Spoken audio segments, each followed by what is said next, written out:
Avant, il y avait un championnat par an. La Coupe du Monde l'hiver et les Coupes des Nations l'été. Mais ça, c'était avant.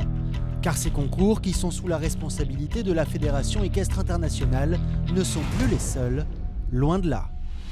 Les circuits privés et sponsorisés ont fait leur apparition et se multiplient. En 2015, on recensait 67 concours 5 étoiles sur la planète et les dotations s'envolent.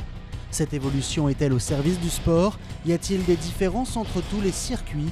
L'argent est-il devenu la motivation première? Il y a quelques semaines encore, une étape du Global Champions Tour succédait à des étapes Coupe du Monde, qui succédait à une manche du Longines Masters à Los Angeles, qui succédait à la finale du circuit Coupe des Nations.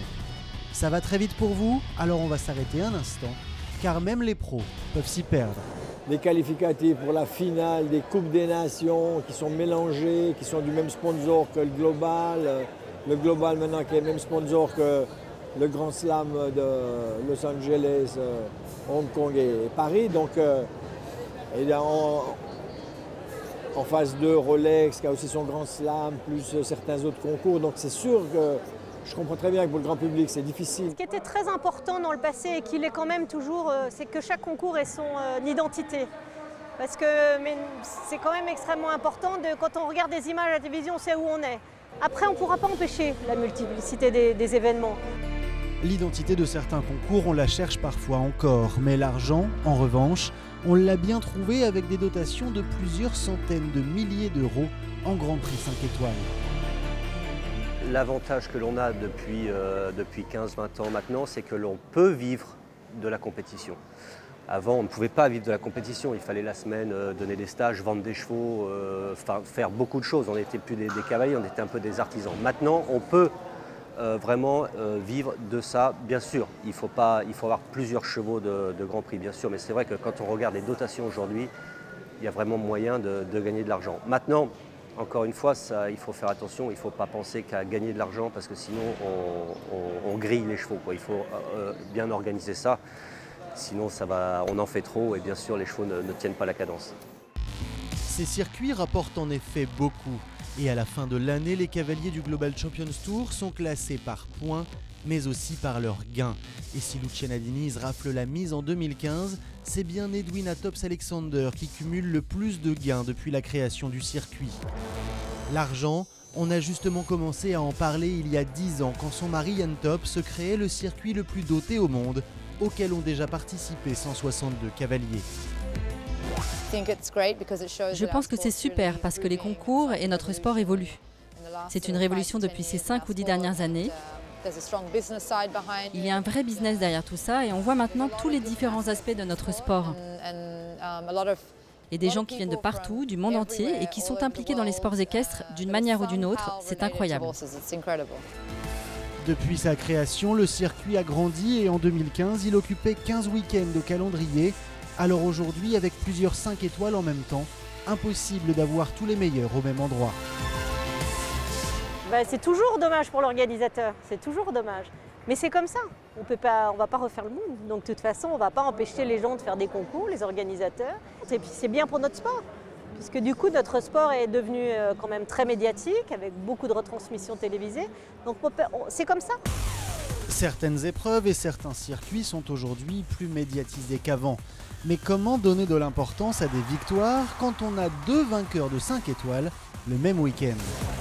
On fait beaucoup de présence, d'échanges auprès de journalistes et notamment de presse généraliste pour essayer de promouvoir un peu notre sport et tout simplement le promouvoir pour le protéger, c'est-à-dire qu'il soit connu, reconnu et qu'on garde notre olympisme. Donc ça c'est aussi de bonne guerre.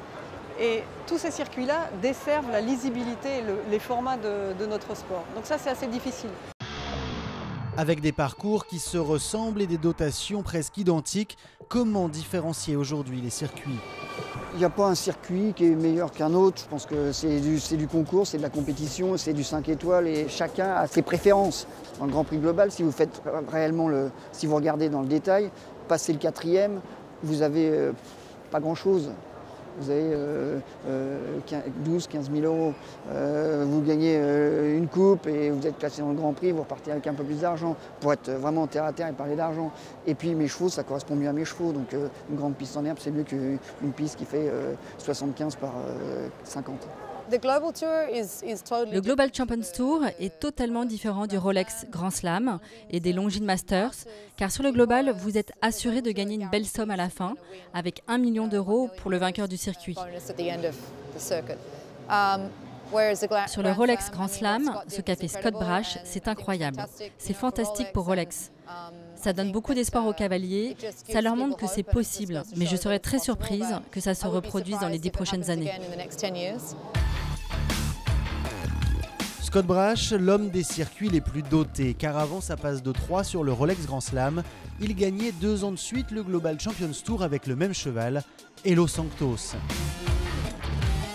Mais le numéro 1 mondial a aussi fait l'impasse sur les derniers championnats d'Europe. Chacun ses choix. On ne va pas se cacher, hein. D'habitude on regarde où il y a de l'argent, où il y a plus de dotation. Ce serait mentir que de dire si on ne choisit pas ça. Après, bon, il y a d'autres priorités. Évidemment pour moi, si je dois représenter la Belgique en Coupe des Nations et qu'en même temps il y a un Global Tour, je l'ai fait plusieurs fois cette année-ci, je donne la priorité à l'équipe. Ça, je l'ai toujours fait. Pour se permettre d'être sur tous les fronts, il faut donc un piquet de chevaux très fourni, plusieurs équipes pour s'en occuper à la maison, mais aussi sur les concours. Vous avez besoin d'avoir un bon programme de management avec votre vétérinaire, avoir des rapports très proches et tout savoir sur vos chevaux tous les jours, comment ils se sentent, comment ils bougent, comment ils trottent, faire des prises de sang, contrôler la température, avoir une bonne équipe, des bons grooms et que tout le monde connaisse bien vos chevaux. L'inconvénient dans ces circuits, c'est que le show ou les épreuves amateurs prennent de la place. Les cavaliers 5 étoiles n'ont donc le droit qu'à 2 chevaux la plupart du temps. Difficile de former la relève. Bien souvent, tu n'as pas d'épreuve pour former les chevaux. Donc ici, on a la chance, à Lyon, on a des épreuves de 7 et 8 ans. Mais tout ce qui est sur le circuit Global Tour, il n'y a pas ça. Dans la Super League, il y a de moins en moins des épreuves jeunes chevaux. La différence, c'est que là, tu as quand même des fois des épreuves 1m45 où on peut encore amener des autres chevaux pour remettre en route, pour donner de l'expérience, un 3e cheval. Le circuit Global Tour, c'est impossible. Tu es obligé d'avoir 2 chevaux de Grand Prix. Donc voilà, c'est là que c'est un danger qu'il ne faut pas tomber à l'extrême où justement on est là, on se maintient, on monte nos chevaux de haut niveau et puis on oublie de construire la suite. Et puis après, quand les chevaux de haut niveau sont plus là, on est dans un trou. Aujourd'hui, ces grands prix très dotés permettent donc aux cavaliers de vivre de leur sport et certains payent très cher pour être de la partie, car ils leur permettent aussi de progresser plus vite au classement mondial. Gagner sur une petite piste créée de toutes pièces vaut parfois au moins autant qu'une victoire sur un concours mythique. Le risque, c'est que ça donne de moins en moins d'importance à certaines victoires. C'est sûr qu'on sait tous que gagner Aix-la-Chapelle, gagner Calgary, gagner Genève, c'est un peu les 3 gros concours du Grand Slam principal.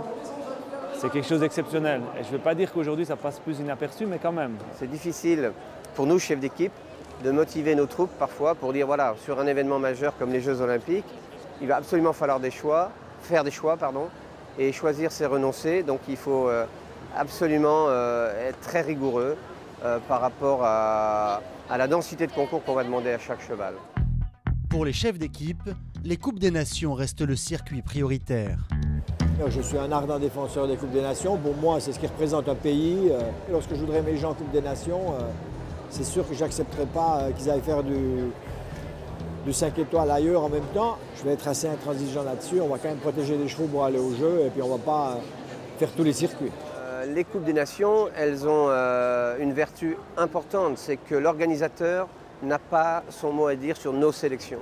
C'est la seule façon de trouver un concours en format championnat, avec une épreuve par équipe et un Grand Prix individuel, et où on a la possibilité de mettre des jeunes cavaliers sans tenir compte de cette fameuse ranking list. C'est difficile pour nous, en tout cas, pour le sélectionneur, pour les intérêts de la fédération et du drapeau, de trouver les intérêts de chacun, le bon équilibre, préserver les chevaux pour les Jeux Olympiques, ça veut dire ne pas courir tous ces circuits-là. Donc c'est beaucoup d'échanges avec les cavaliers, avec les propriétaires.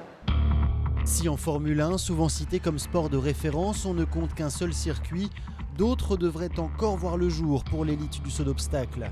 Les cavaliers devront choisir entre des concours qui seront de plus en plus luxueux et souvent plus médiatisés.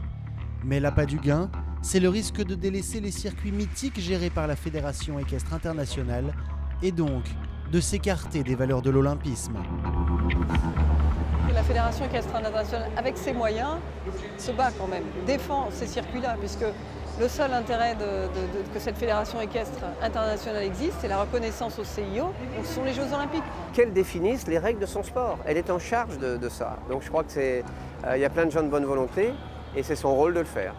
J'ai dit, si l'évolution de nos sports, c'est d'avoir une petite piste en sable, entourée de tentes VIP avec 500 spectateurs et beaucoup d'argent à gagner, alors je suis dans le faux. Mais je ne crois pas que c'est l'évolution de notre sport. Aujourd'hui, on se souvient encore des vainqueurs des championnats ou de ceux de quelques grands prix encore mythiques, pourvu que ça dure.